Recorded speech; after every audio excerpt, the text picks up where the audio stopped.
Chapter 43, Marcus. I love March college basketball and the NCAA tournament. The win and move on or lose and go home mindset, but I've never gotten to experience real March Madness on my level until now. At school, we've had some good teams in the 4 years I played, but this year, it's like, the saying, we caught lightning in a barrel. We started out slow in November and December, but in January and February, we just hit our stride. When Coach Dale moved me to point guard before the season started, it was the best thing that has ever happened to my high school sports career.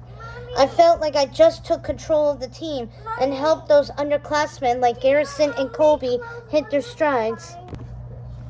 We won our conference tournament and then upset a bunch of teams in the regionals. Then all of a sudden, it's mid-March and we're in the Final Four at the state tournament. I mean, it was just surreal. Nobody expected us to go that far. I think even Coach Henson was more than a little surprised. He just kept saying, "Ride the wave, gentlemen. We'll see where it takes us." The guys were a little more vocal. Our big saying was, "Shock the world one more time." I like that us against the world mentality. It really helped us bond.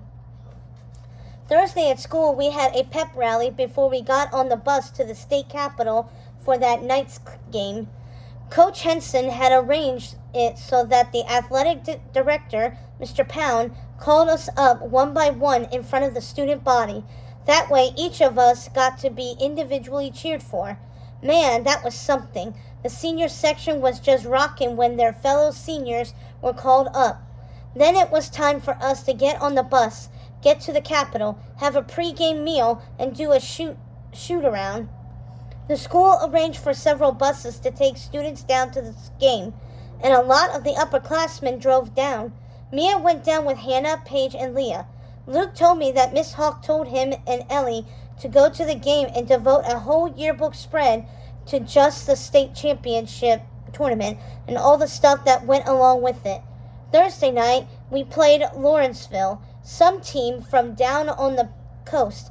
They were some big-looking dudes, and all their starters were seniors or juniors. Two of the seniors had already gotten D1 scholarships, and the third starting seniors had gotten a scholarship to a D2 school. So I knew we were up against it from the start. I mean, I'm the only senior starter on our team, and all I've got is a walk-on commitment. I think the guys were more than a little intimidated that Lawrenceville's starting five was so much older than us. They were a lot bigger, too. The only place we had a size advantage was at point guard. Their junior starter was a good 3 inches shorter than me. Basketball is such a head game, and I could tell that Coach Henson realized some of the younger guys were a little, I don't want to use the word scared, but face it, they had that look on their faces before the game started.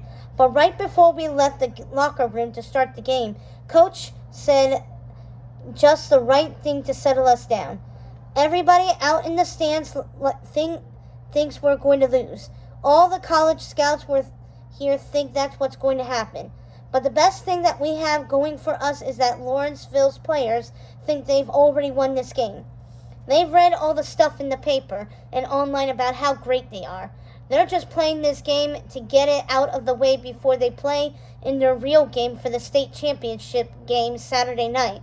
Henson just spit out the phrase "real game." Then he ended up his talk with his final instructions. But we're going to come out and kick them in the gut right off the tap.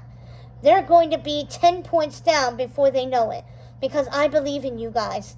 Then they're going to tense up because they're losing shouldn't be happening, and they'll start firing up wild shots, and it'll just get worse for them. That's how we're going to win this game. What a talk. Right before we ran out onto the court, Coach Henson took me aside and talked to me. "You're going to go off for a triple-double, Marcus. Their point guard is too short to play you, and you're going to start out driving by him and setting up the guys for easy baskets. Then he's going to play off of you, and then you're going to burn him with threes. Got that?"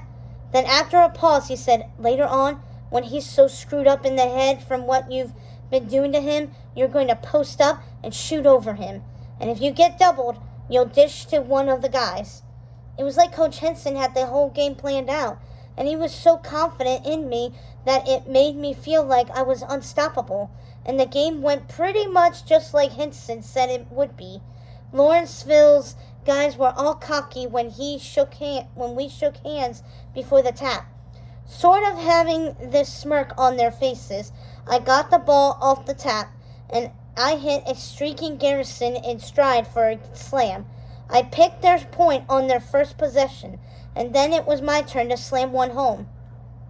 They turned the rock over again on the very next possession, and on the fast break, I saw Kobe over on the right baseline.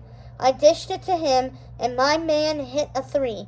Their coach started yelling at them, but he wouldn't call a timeout, which was a big mistake. I pressured their junior point on the next possession, picking him up before he even reached midcourt. He panicked and threw the ball away, and I hit a long three seconds later.